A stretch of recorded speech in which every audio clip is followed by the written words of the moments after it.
All right, we're joined now with our Deputy Chief, Mr. Kenneth Murphy. How are you doing, sir? I'm doing well. How about yourself? I'm doing all right. How long have you been in this position? I've been in this position as Deputy Chief for about 2 weeks. 2 weeks.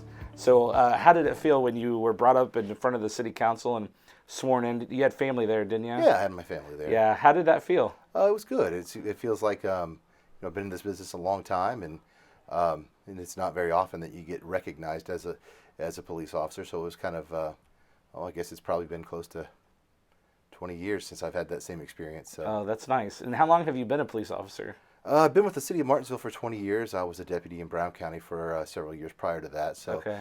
all told, about 24 years. 24 years, that's a long career already. Are you looking to retire anytime soon? Yeah, I'd like to. Yeah, I'd like wouldn't to. we all? Of course, I don't know. It's scary because I don't have the only full-time jobs I've ever had have been as a policeman. So. Oh, sure. So what's the most memorable thing about being a police officer? It's just becoming part of a community. Really, it's. I think the thing that I'm most proud of, my sons. I have teenage sons, and when we're in town and we go everywhere we go, somebody knows you, and that's Sure. kind of a neat thing that your kids are like, oh, we can't even go to Kroger with you because it's going to be an hour and a half before we get out of here. That's hilarious. So that answers my next question, which is, do you live here in Martinsville, or do you live in the I'm not in the community? city limits, but I'm just outside. I'm here in Morgan County. So you shop and eat and you do everything. This is my town. This is your town.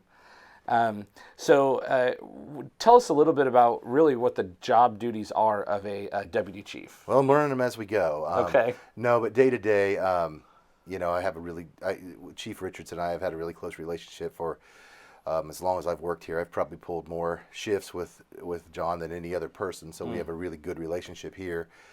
So far, really just trying to get established how focused we are on keeping our guys trained and making sure that our coverage is right and the community is served hopefully better than it ever has been. So at the end of your tenure as deputy chief, what would you like to most be remembered by? Happy police officers, guys that are treated well and appreciated, and they know that, hopefully they'll feel that they've been appreciated more by me because I know the job and I've done the job, and I know how important it is to keep good people here. Now, not wanting to get too political by any means, but obviously there's been a lot of publicity on policing across the country. Do you sense any of that negative spirit towards our officers in this community? No, I don't notice it.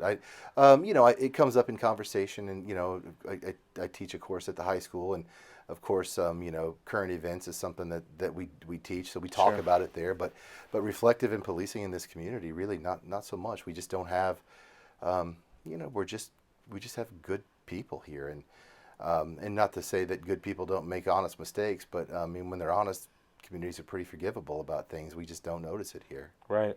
So Chief Richards has an open door policy that he let the community know about. I assume the same would apply for you. Oh, If absolutely. anyone wanted to come into City Hall and ask a question or just say, I don't understand why you guys are doing this. Obviously, we want to be respectful and how we talk to each other and things, but I'm assuming people could come talk to you anytime. Yeah, absolutely. I think that most things, and of course I may not have all the answers, but I certainly can, it's a tough thing in government and in police work in general is to be moving forward with something that you really know a lot about and you're really passionate about, but yet somebody didn't hear the story of why, and that's what creates a lot of problems, I think. And yeah, I'm always happy to answer why. Okay. I'm available. I'm here. I'm in and out, doing a lot of different things, but I'm always an email away. The email's pushed to every device that I have. Unfortunately, I'm tied to those, but and if I get an email, I'll be giving you a call right back. Okay. Well, you heard it here, our Chief Deputy, Kenneth Murphy, and if you have any questions or just want to reach out and talk to him, he's available by email. What's your email address? It's kmurphy@martinsville.in.gov. kmurphy@martinsville.in.gov, or just call City Hall and the operator will connect you. Thanks for joining us. Thanks for having me. Thanks for joining us.